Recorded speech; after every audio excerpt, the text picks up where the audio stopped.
હવે આમાં એવું લખેલું છે, કોઈ પણ વ્યક્તિ કોઈ વ્યક્તિને પરાણે અયોધ્યા લઈ આવે ને એ વ્યક્તિ દેવદૂત થઈ જાય છે.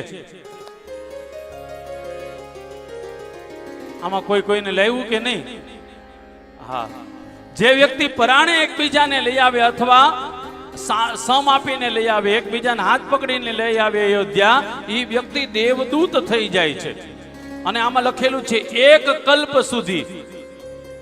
કલ્પ સુધી એનો સાકેતમાં એટલે રામ ભગવાનના ધામમાં વાસ થાય છે. જે લાવ્યા હોય ને એ પોતાનો કોલર ટાઈટ કરી દેજો બીજાને.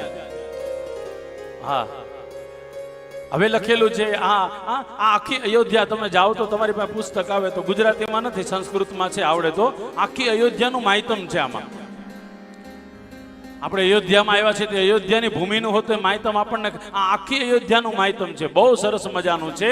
આમાં લખેલું કોઈ વ્યક્તિ કોઈને પ્રેરિત કરે કે હાલ ભાઈ અયોધ્યા જાઉં છું, ખાલી પ્રેરિત કરે ને તો પણ એ વ્યક્તિને એક કલ્પ સુધી સાકેતમાં વાસ મળે છે. એટલું જ નહીં, દેવદૂત થઈ જાય છે.